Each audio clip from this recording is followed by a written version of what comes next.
Hello, I'm Mario Toneguzzi, and I'm taking care of business. Joining me today is Christian Bourque, who is Executive Vice President and Senior Partner with Leger. Thanks for joining us today, Christian. My pleasure. Well, Leger had an interesting study, a youth study recently that you released, Being a Young Person in 2022. We're going to take a look at some of the key findings from that report. One of the first things that obviously struck me was the fear of the future, and probably the fear of the present too, the way things are these days. Can you talk a little bit about what the study found when it comes to fear and how young people are responding these days? Yeah, the first thing that was a bit of a surprise, and we've been doing this for 6 years now, and it's always been the same way. Millennials and Gen Z, so people roughly between sort of late teens to mid 30s, are not overwhelmingly optimistic about their future. Now, they do believe when it comes to work that they will have a job, have a decent job, and be able to make it. So it's not so much in terms of their work situation that is the problem, but the issues are financial anxiety. Half of them say they suffer from some form of financial anxiety, basically in their from their perspective, what money can get them today, housing being a particular concern, of course, and inflation these days too. But one of the most important aspects of what we're seeing is what's been called sort of eco anxiety, which is their anxiety about climate change and how it's going to change and affect their future. In one of the first iterations of the study, we see evidence in the new study as well. It is their third main reason or third main source of anxiety right now in their lives is how is this going to affect me and potentially my children moving forward. So it is very real when all of this talk about sustainability, for them anyway. There's no planet B. What's happening? What are we doing? So they will be very demanding of brands, companies, and governments moving forward. Okay, let's talk a little bit about, you mentioned employment. Everywhere I look these days, I hear about labor shortages, and so there's lots of jobs out there. What are this generation, whether it's Gen Z or millennials, what are they looking for in terms of jobs and careers? Yeah. The first thing that they know and understand is that they will likely be mobile. So none of them are looking for the gold watch anymore. That's sort of a dream that's disappeared with baby boomers sort of heading into retirement. So in fact, in this study, 41% of young Canadians say, I will not have a career where I am today. So they understand that at some point they'll move around. And that's what they should be doing. But a majority of them at the same time say, I would get a better conditions if I move somewhere else. So they kind of understand their inherent value in the market that we're in now. That being said, though, what they really are looking for that is probably different from preceding generations, either Gen Xer like me or baby boomers before, is the whole issue of flexibility, flexible scheduling, flexible hours, flexible teams, flexible workplace. I work where I want, when I want, on what I want. And a lot of literature in the US is talking about intrapreneurs, in that young employees want to feel like they are sort of small businesses trying to make it inside the company, that they like this sort of startup mentality. And actually, when we ask where would you like to work, their preference is very much towards smaller companies that have that same startup mentality as well. So they're not looking for the big corporate ladder. They actually don't feel as comfortable in it as past generations were. So again, they want that flexibility, and they also want sort of to work for a nimble, flexible, future-thinking employer. And a third of them actually say, I don't want to work in a big company. So we will have, our companies will need to adapt to this new way of looking and thinking about things. You mentioned past generations, and I think in past generations, When you're looking at a career, you're looking at A, money, and B, security, right? You Yep. want to have something for a long time and paid well. It seems that these days, besides all the stuff you mentioned, these younger generations want more. They want perks, different benefits in the job, correct? Yeah. So again, a decent salary it will always be there. They need for some of them a car or housing, but they are looking for all of these sort of perks around extra vacation. Again, it goes into that flexibility, because they don't think that their path will be as linear as it should be.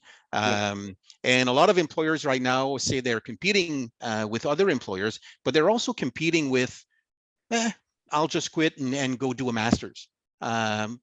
I'll just live on a boat for 3 months and then come back, because there'll be work when I come back. So any employers need to work on what's that extra level and those extra perks that I can provide, so that they prefer to stay in than to look out for a different place of work. So anything that's around that basic security that is still there. But in that pyramid, that Maslow pyramid, they tend to look at the top layers a lot more than, but the market was different. When I came into the job market in the early 90s, unemployment was 3 times what it is today. So just finding a job was already something. So you were not looking at that top of the pyramid aspirations. It was very much sort of holding on to what you got, right? But today it's very different. It's a different market, and they understand that, I think, very well. Let's talk a little bit about that generation, or those generations, as consumers. One of the interesting things I saw in the study, that efficiency drives consumer choices. Can you explain what that means and what is behind that? Yeah, they're a very sort of anxious generation. They feel they have or suffer a lot of anxiety related to managing everything they have to do in their life. And then you need to go to a nice enough restaurant because you want that picture on Instagram to be great. I mean, there are layers in terms of their lives that may not have existed before. So it creates this sort of panic that they're not getting enough from their workday as they wish they could or should. And a lot of that is social media pressure on their lives as well. So we basically asked about different aspects of shopping, and we asked those who had shopped online, what is the main reason why you shopped online? Because it was more time efficient to do that. And then we asked the others that went in store, what's the main reason why you went in store? It wasn't because it's more time efficient. So regardless of, and when we presented this to the retail industry, we said, anybody sort of looking at your website or coming into your store, you first need to think that this person doesn't have the time to be there right now.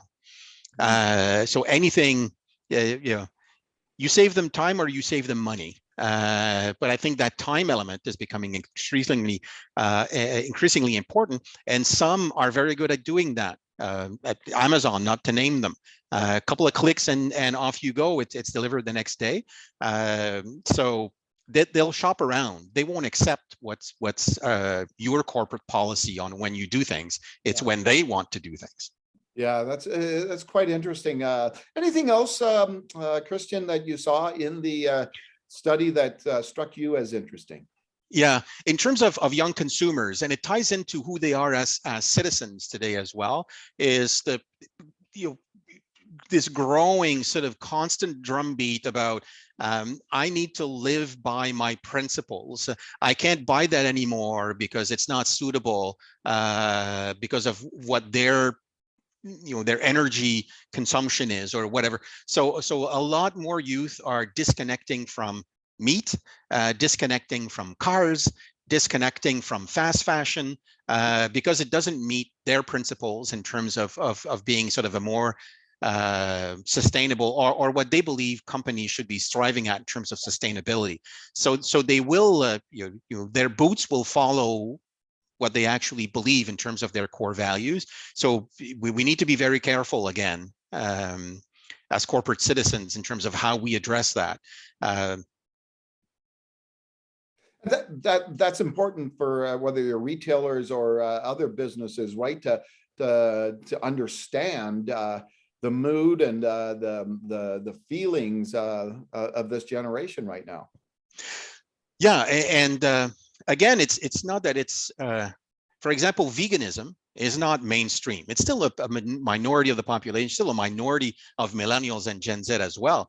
But what it's creating is about a third of millennials who recognize themselves as being flexitarian, which is they haven't abandoned meat, but Yeah. they're eating a whole lot less of it than their parents used to. So if you are in that industry, same applies to milk. I mean, when you're talking about 270% growth in milk that is made of plants over 5 years, I mean, it's a revolution. Again, we need to be in tune with that. They're not changing all at once, but they are creating the change that's actually sort of shaping our future. All you have to do is look. I just noticed recently Kentucky Fried Chicken. They're introducing some Plant-based. Plant-based. It's like, wow.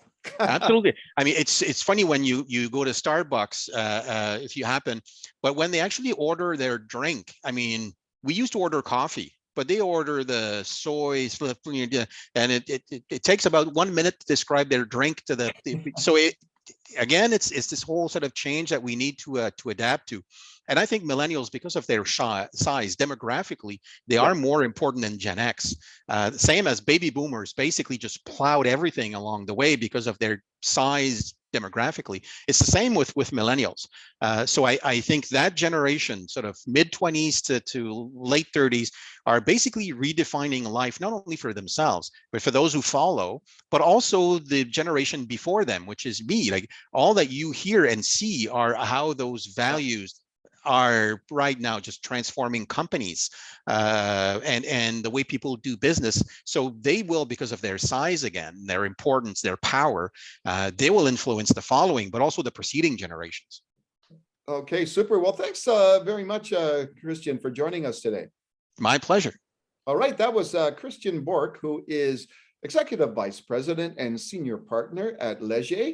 I'm Mario Toneguzzi, and this has been Taking Care of Business. Thanks for joining us today.